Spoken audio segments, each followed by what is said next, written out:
3000 ஆண்டுகளுக்கு முன் தமிழகத்தின் மலைச்சாரல்களில் மூடுபனி படர்ந்த விடியற்காலையில் தங்க நிறமாக அலைமோதியது ஒரு பயிர். அது வெறும் தானியம் அல்ல, ஒரு மக்களின் வாழ்வு, ஒரு நிலத்தின் அறிவு, ஒரு நாகரிகத்தின் அடையாளம், திணை. இன்று உலகம் மீண்டும் தேடும் உயிர் தாங்கிய தானியம். சிறு தினை தாங்கிய நிலம், பெருவாழ்வு தாங்கிய மக்கள்.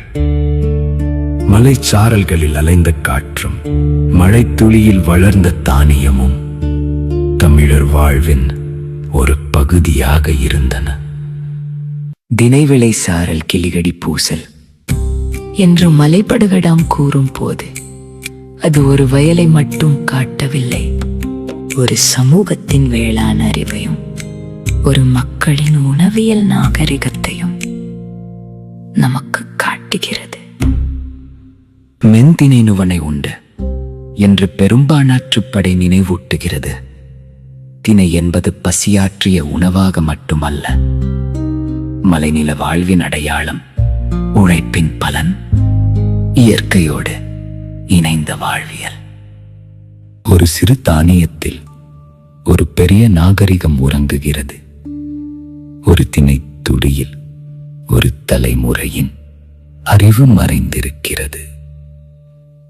இன்று நாம் காணும் மில்லட் பிலாஃப், ஏன்ஷியன்ட் கிரெயின் போல், ஹெரிட்டேஜ் காஸ்ட்ரோனமி என்பவை சங்கத் தமிழர் உண்ட திணைச்சோற்றின் புதிய உலக மொழிகளே.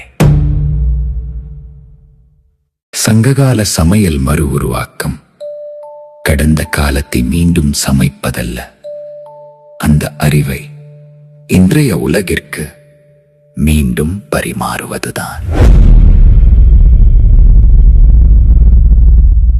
சங்கம் சொன்ன சுவை, உலகம் ரசிக்கும் வடிவு, மரபுணவியல் முதல் நவீன உணவியல் வரை இயற்கையோடு இணைந்து வாழ்ந்த தமிழர்.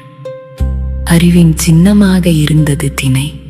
மழை பெய்தது, மலை நனைந்தது, மண் உயிர் பெற்றது, திணை வளர்ந்தது, மக்கள் வாழ்ந்தனர். அறுவடை வந்தது, கதிர்கள் சேகரிக்கப்பட்டன, கூடைகள் நிரம்பின, களஞ்சியங்கள் உயிர் பெற்றன. ஒவ்வொரு விதையிலும் நாளைய நம்பிக்கை சேமிக்கப்பட்டது.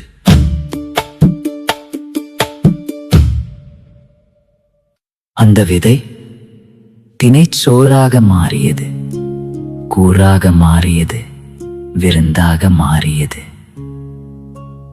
வேக்குள் அரிசி மிதவை சொரிந்த அவரை அம்புலிங்கூழ் என்ற வரிகள் சங்கத் தமிழரின் சமையல் அறிவை இன்றும் நமக்கு எடுத்துரைக்கின்றன.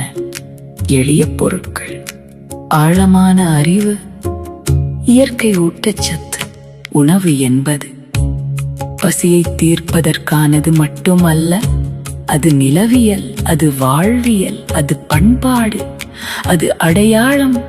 ஒரு தினை துளியில் ஒரு மலைநிலம் இருந்தது, ஒரு சமூகத்தின் உழைப்பு இருந்தது, ஒரு தலைமுறையின் ஞானம் இருந்தது. இன்று இதையே உணவு மானுடவியல் என்கிறோம். மனிதனும் உணவும் கொண்ட உறவு, நிலமும் உணவும் கொண்ட உறவு, சமூகமும் உணவும் கொண்ட உறவு. சங்கத் தமிழர் அதை நூல்களில் மட்டும் எழுதவில்லை, அவர்கள் அதை வாழ்ந்து காட்டினர். இன்று உலகின் பல பகுதிகளில் மொரோக்கன் குஸ்கூஸ், பெர்பர் மில்லட் பிலாஃப், இத்தியோப்பியன் சோர்கும் பவுல் என பரிமாறப்படும் உணவுகள் தமிழரின் தினைச்சோற்றை நினைவூட்டுகின்றன. பெயர்கள் மாறியிருக்கலாம், வடிவங்கள் மாறியிருக்கலாம், ஆனால் அறிவின் வேர்கள் ஒன்றே.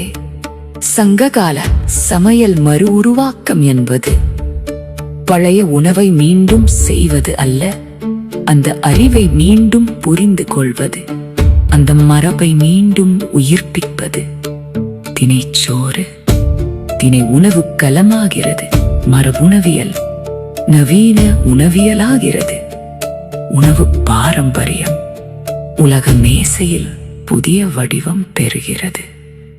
மாறியது தட்டு, மாறியது பெயர், மாறியது பரிமாறு, மாறாதது அறிவு, மாறாதது இயற்கையோடு இணைந்த வாழ்வியல். மாறாதது தமிழர் உணவின் ஆன்மா. ஆகவே சங்கம் விதைத்த உணவு அறிவு காலத்தை தாண்டி பயணித்து இன்று உலகம் வியக்கும் நவீன உணவியலாய் மலர்கிறது. அது நேற்று மரபுணவியல், இன்று நவீன உணவியல். நாளை மனிதகுலத்தின் நிலையான உணவு வழி. களம் மாறினும் கருத்து மாறாது, சுவை மாறினும் தமிழர் அறிவு மாறாது. சங்கம் தந்த உணவு பாரம்பரியம் உலகம் ஏற்ற நவீன உணவியலாய் மலர்கிறது. சங்கம் சொன்ன சுவை உலகம் ரசிக்கும் வடிவு. From Pettinapalli to modern plates. இது உணவின் வரலாறு மட்டுமல்ல, ஒரு நாகரிகத்தின் சுவைமிக்க பயணம். ஷெஃப் மல்குடி கவிதா. சங்ககால சமையல் மறு உருவாக்க ஆய்வில் தொடர்ந்து